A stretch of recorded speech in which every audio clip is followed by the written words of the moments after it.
vaikkapa just koko vaan paremmilla tai yksilöön pyörähtää. Se Mattila, joka meinaa pyörähtää, ei ole, vaan se on Jonkkurajalla, mutta Jonkkurajalla saa ja menee. Jokainen vedottaa. Ylitalo siinä järjestys. Jani Kokko ottaa ykköspaikan. Mitä tekee J.P. Peltomaan kanssa? Jonkkurajalla käy saman tien. Enää lisälenkillä. Meneekö muita lisälenkillä? Millä Nikkola menee? Jesse Ylitalo menee. Ja näin sitten ja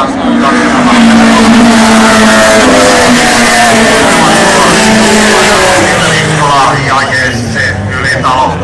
Järjestys tässä vaiheessa.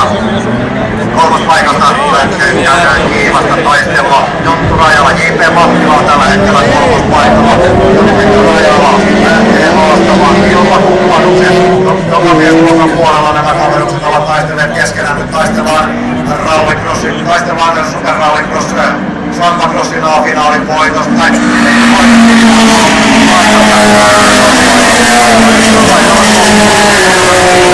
Paikkaa kärkikaksikko on hieman kaivussa. Mattila, Rajala ja jälleen mennään tuonne päätykaarteeseen. Se menee hyvin, mutta tämä kaksikko ei saa eroa. Mattila, Rajala kävi lisälenkille, jos se tietää sitä. Mattila on lisälenkin tekemättä ja näin menee Mattila lisälenkille. Jonkkurajalla nousee kolmospaikalle. Kokko, Peltokangas, Rajala.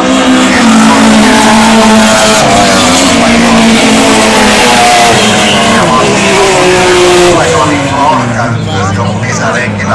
Kärkikaksikolla on kohdalla lisälenkin kiertämättä, mitä tekee Jonkkurajalla. Lähtee ajamaan raivoja. Kärkikaksikolla takaa. Tuolta se ei suuri ole. Onnistuuko Jonkkurajalla taktiikassa? Ja onnistuuko tuossa tempussa? Se olisi oikea temppu, joka keskuuta tässä puolella siellä. Esa Kirsila joutui katsomaan, kuin Jonkkurajalla